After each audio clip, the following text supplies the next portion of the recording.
Hi, this is Skip from Skip's Messy Workbench, and I'm doing an intro to this video because I'm ecstatic. I got the hinges to work on the 41 Plymouth.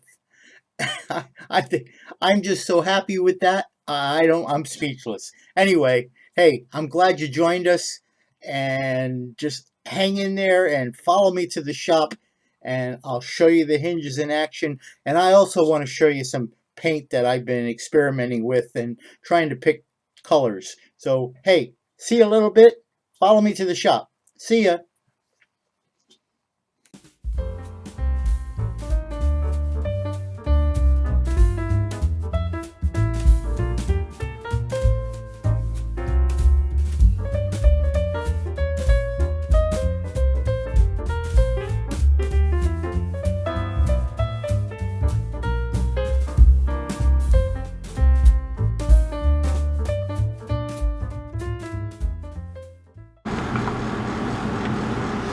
Okay, guys and gals, I got the trunk lid to hinges to work on this 41 Plymouth.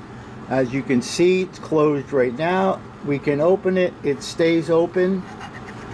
The hinges are all in there really nice. It closes again. I got to add a little bit more tension to it, but not a whole lot. I ended up using, to get my hinge correct, a paper clip, actually two paper clips, and some 16th inch aluminum tubing. I don't know if you can see that or not, but that's how I got my hinges to work properly. So that was an accomplishment. First time I ever had to do that, and it seems to have worked really well for me. Now, to add tension on it, all I need to do is come in here and just put a small dimple in the tube, in the aluminum tube, just a small dimple just to give it a little drag, and that's all would have to be done. All right, so we got the hinges done. I can finally proceed on now with at least getting the body prepped for paint. So that'll be a great thing for me to do.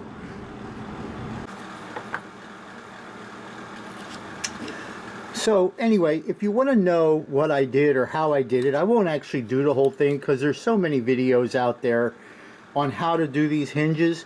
But I took a paper clip, the smaller type. You know, you have, at least I think you have these two sizes of paper clips. There's probably other sizes, but this is like what I would call your standard paper clip. And I'm going to be using I used the inner loop on this. I lost my pointer here again. I'm going to be using the inner loop, this part of it right here. And all I did was I took diagonal cutters, and if I can find them, I just had them in my hand. And all I did was to take the clip, and if you take a look here, you have, this is the inside end of it, and it comes around. I just took this and I cut it, about right in this area here, just with a diagonal, so that I got this much of it. And then I just did my bends. So with that loop already made for me, I just took some pliers and made my bends. And I pretty much just estimated things. So they're a little bit tougher to bend, but I just made my bends the way you did on the others, on however you did it. And you can see this is a little bit harder to bend, but I just made my bends. Now that's not perfect, but you get the idea. And you do want this to be at a right angle, and you want this to be at not a right angle, because this trunk lid back here, when it's closed, slopes down. So I literally took this piece, and again, I hope you can see that. I took this piece of it and I sloped it down to match the trunk taper on it. So that's all I really did for that. And then I used, instead of wire insulation or plastic styrene tubing, I used 16th inch aluminum tubing, and I cut the length. So I cut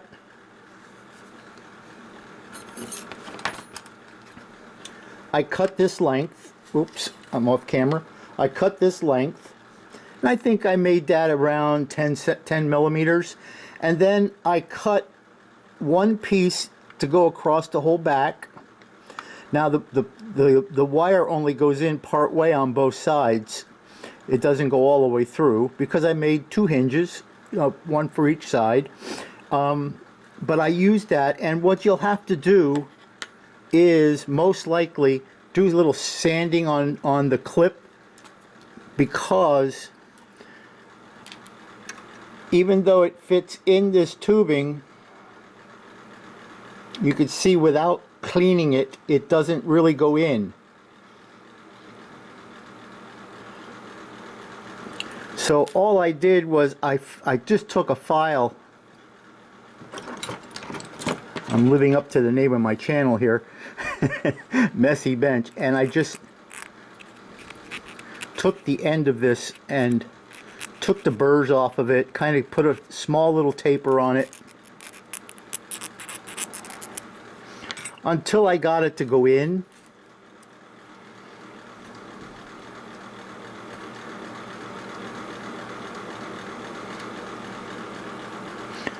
And that needs a little bit more work. But once you get it in there, it will spin a little bit. And then all I did, actually, let me see if I can do that. Let me see if I can get that in the tube for you. Let me just see if I can get this trimmed off. I'm working, first of all, trying to stay on camera, and then also, because it's close up, I'm nearsighted, and I've got my glasses off trying to do this so that I could see the monitor and the work, but then I can't. So in other words, I'm blind. So let's see if we can get that in there now. Okay, there we go. So you could see that it is loose.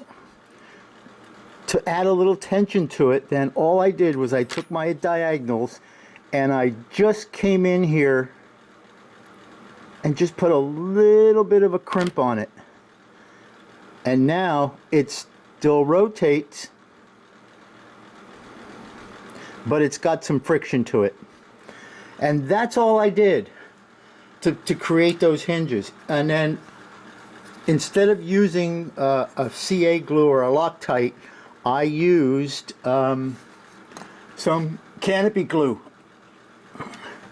So I used evergreen canopy glue, but I'm sure anybody's canopy glue would be just fine.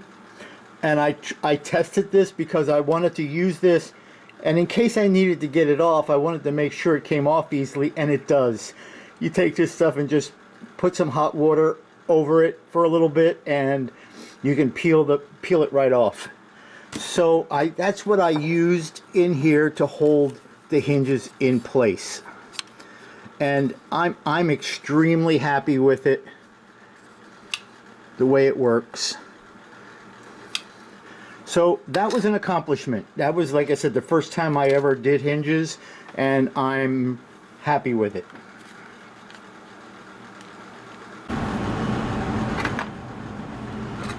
So the other thing I've been doing is looking at different paints and paint colors for how I want to paint these guys, the 41s. And I've been experimenting with not just different colors, but also different paint brands. And one thing is that I've never used Vallejo paints.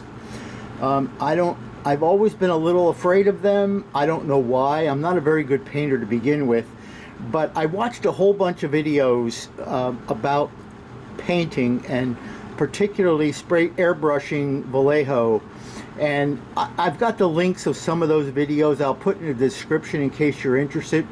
I'm definitely a novice painter, so I'm certainly not going to try to show people how to paint, that's for sure.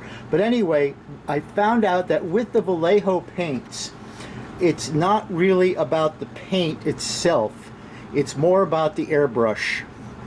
And with the Vallejo brand paints, whether you're using the Model Air, which is these guys, or you're using the Model Color, which apparently was not originally designed for airbrushes. It doesn't matter, because according to what I'm seeing, they are both really the same formula. One is a little thicker than the other. Naturally, the airbrush one does run out of the airbrush, but you know what, you can make them both run in the airbrush really, really well. Anyway, it's like I said, from what I've learned, it's more about the airbrush settings. So you need to use a larger needle, and also a PSI of between like 20 and 25, so 20 to 25 PSI, and that seems to be the magic formula. At least it worked for me, and it seemed to work for the fella that I was watching. So what I don't like about the Vallejos are, and if you can see on this guy here, and I try to get a little bit more light on here, as you can see on this spoon, this is a color blue.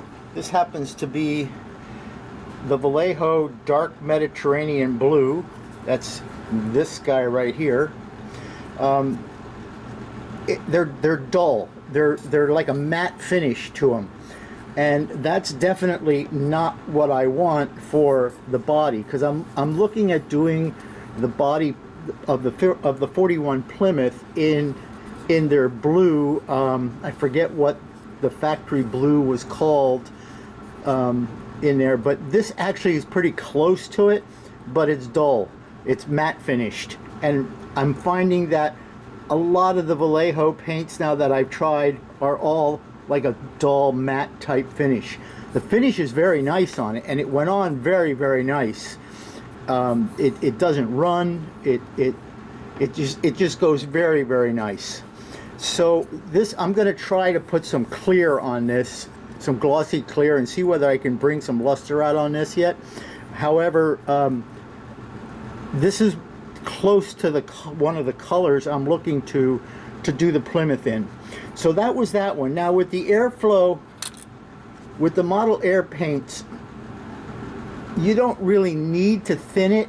However, what I do have airbrush thinner from Vallejo, and make sure when you're using the Vallejo brand, make sure you use the Vallejo products for them. That everything I saw on YouTube when watching videos, they all tell you that you get the best results if you're using Vallejo products. I didn't have to thin the Model Air. However, I did use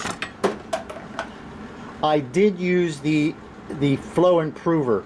I don't have any Vallejo retarder, which I have on order. It just hasn't come in yet, and I didn't want to wait anymore. So I put in, and I mix this right in my airbrush cup. I know people are going to cringe at that. Oh, you don't do that, but I do. I mixed this right in my cup, especially since I was just going a little bit on spoons. But I put in about 2 drops of the flow improver to around, I don't know, 20 to 25 drops of the Model Air, and it worked really, really, really well. Was really happy with the way it went on, and I was happy with the way it flowed on the spoon. So you can see this one I did a gray primer, and actually it's the Badger gray primer. I tend to use gray primers on everything. I don't know why, I just do. Like I said, I'm a novice painter. And this is the Dark Mediterranean. So I am going to try putting some glossy clear on this and see if I can pump that up. I also then did a test spoon of some of the grays because the frame or the undercarriage on the 41, from what I did the research on, the frame under these was a gray. It doesn't tell you whether it's dark gray, light gray, whatever. And I thought it was odd that it was gray, but that's what I'm finding is on the web for the 41 Plymouth when they came off the factory line. So I was looking for some grays. This is the Vallejo dark gull gray, and that one is also an airflow, or I'm sorry, a Model Air, and I don't think that's dark to me. Even though they call it dark gull gray, but I like the gray. It's nice. It's a nice color. I might consider using that for some interior seating or maybe the interior floor. I'm not sure yet, but that's the dark gull gray. Then I did the Vallejo natural gray. Now the Vallejo natural gray is the model color type acrylics, and these are all acrylics, by the way. These are pure acrylics. These are pure water based. They're not like the Tamiya acrylics that are solvent based. These are pure water based, so they do work differently than even the Tamiyas. But for the model color, there I used some thinner. I used some airbrush thinner, about 30%, 30-70 to 60-40, paint the thinner. I used that, and then I also used the airbrush or the airbrush flow improver to make sure that my needle didn't get clogged up. So this is their natural gray, and I like that color also. It's actually very close to the Badger primer gray, so that's not too bad either. The next one here was the Vallejo metal or medium gunship gray. Let's see if I can find that over here. Medium gunship, there it is. That was also a Model Air. This was a medium gunship gray. That's also a very nice gray. They're all matte colored though, which is okay for like interiors or for bottom sides, but naturally not for. I wouldn't want this on a body unless I'm building a Ratmobile, and then I guess that would be okay. But anyway, that's nice too. And note, I don't know if you can see it on camera, but it really lays on very, very smooth, very, very nice. It doesn't run. It's a very nice paint. Now I dropped my other bottle here.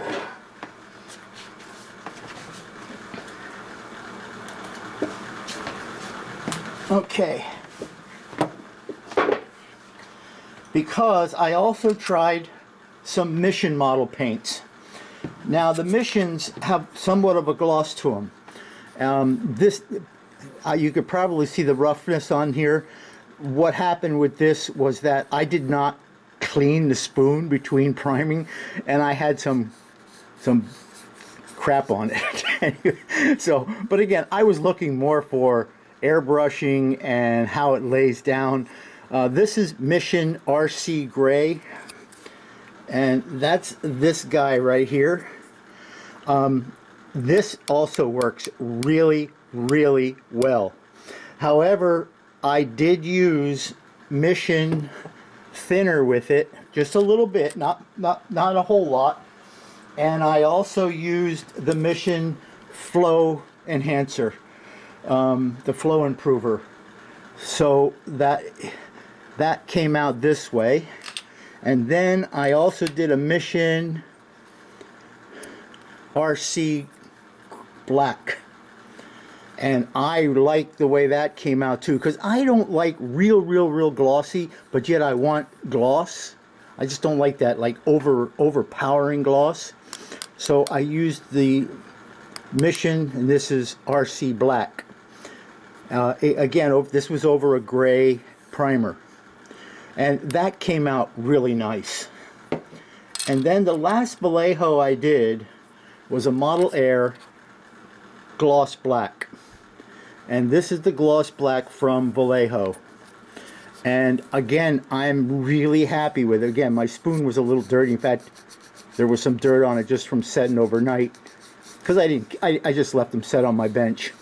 But that went on also very, very nice. Again, I had to use some airbrush thinner and some flow improver with this one, because these are really not meant to be used in an airbrush.